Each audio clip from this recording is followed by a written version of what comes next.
Assalamualaikum warahmatullahi wabarakatuh. Perkenalkan, nama saya Nanda Agila Zahra dari kelas akuntansi 2B dengan NIM 2022 12086. Di sini saya akan mempresentasikan tugas dari mata kuliah Sistem Informasi dan Manajemen mengenai contoh kasus nyata, isu sosial, dan etika dalam sistem informasi. Di sini saya akan mengambil contoh kasus peredaran uang dolar palsu. Kapolres Metro Tangerang Kota Kombaspol Sugeng Haryanto beserta jajarannya menunjukkan uang dolar Amerika Serikat palsu, pecahan $100 yang siap edar saat pers rilis di Mapolsek Teluk Naga, Tangerang, Banten pada hari Rabu 22 Juli 2020. Berikut adalah video berita mengenai kronologi terungkapnya kasus peredaran uang Amerika Serikat palsu. Sorotan lainnya, saudara, polisi menyita uang dolar Amerika Serikat palsu pecahan $100 Amerika Serikat yang berjumlah 100.000 lebih lembar uang dari 2 orang tersangka di Bekasi, Jawa Barat. Pengungkapan uang dolar Amerika Serikat palsu ini bermula saat seorang nasabah menyetorkan uang dolar Amerika sebanyak 100.668 lembar uang pecahan $100 Amerika Serikat yang disimpan dalam box stainless. Teller bank langsung memeriksa uang menggunakan mesin detektor valuta asing, namun hasilnya dari total uang yang disetorkan terdapat 49 uang dolar asli dan 108.619 lembar diragukan keasliannya. Pelaku terancam pasal 244 KUH pidana dengan hukuman 15 tahun penjara. Nah, kesimpulan dari video berita kronologi terungkapnya kasus peredaran uang Amerika Serikat palsu, seorang nasabah menyetorkan uang Amerika Serikat sebesar 108.668 lembar dan $100 yang disimpan dalam box stainless. Kemudian, teller bank langsung memeriksa menggunakan mesin detektor valuta asing. Namun, hasilnya dari total uang yang disetorkan terdapat 49 uang dolar asli dan 108.619 lembar diragukan keasliannya. Pelaku terancam pasal 244 KUHP dengan hukuman 15 tahun penjara.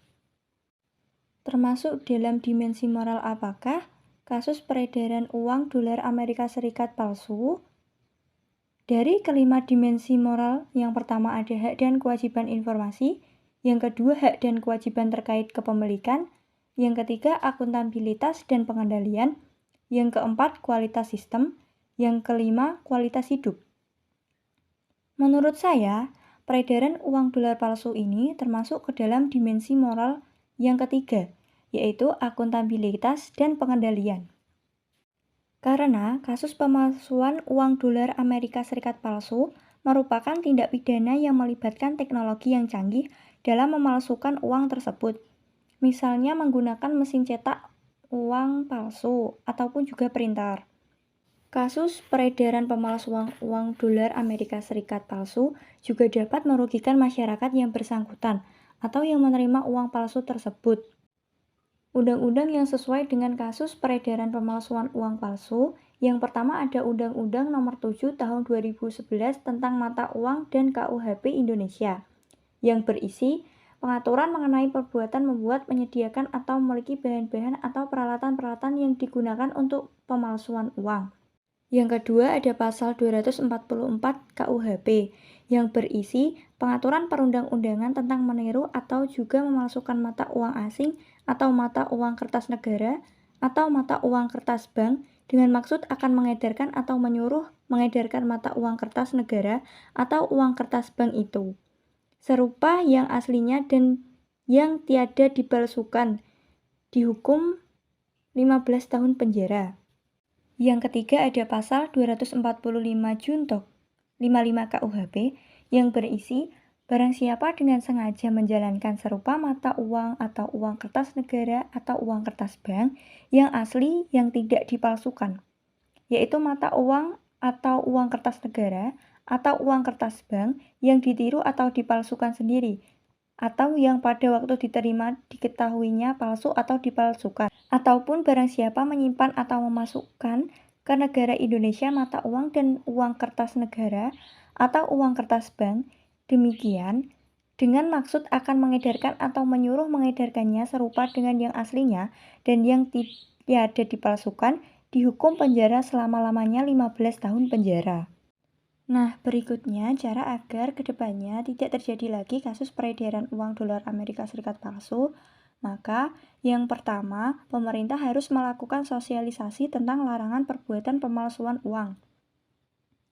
Sosialisasi itu dapat dilakukan dengan cara diantaranya.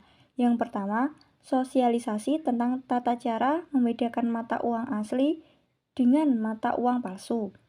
Yang kedua, sosialisasi tentang peraturan perundang-undangan yang mengatur pemalsuan uang. Yang ketiga, sosialisasi tentang dampak yang timbul dari perbuatan pemalsuan mata uang. Yang keempat, sosialisasi dapat dilakukan di sekolah, di perkumpulan-perkumpulan warga, supaya masyarakat lebih mengenal terhadap rupiah. Nah, yang kedua, pemerintah harus meningkatkan kesejahteraan ekonomi pada masyarakat, seperti halnya banyak membuka lapangan pekerjaan, meringankan biaya pendidikan dan kesehatan, menurunkan harga pangan, serta memberikan subsidi kepada masyarakat yang kurang mampu. Langkah-langkah tersebut dimungkinkan dapat mengurangi tindak pidana pemalsuan uang dari segi ekonomi yang dilakukan oleh masyarakat yang tingkat ekonominya rendah, sehingga instabilitas ekonomi negara tidak terganggu dan rupiah terjaga kestabilannya. Nah, yang ketiga, pemerintah harus memberikan pemahaman tentang kegunaan teknologi yang canggih yang sudah berkembang saat ini, agar tidak disalahgunakan untuk kepentingan-kepentingan atau hal-hal yang negatif. Demikian presentasi dari saya, kurang lebihnya saya mohon maaf yang sebesar-besarnya. Wabillahi taufiq wal hidayah. Wassalamualaikum warahmatullahi wabarakatuh.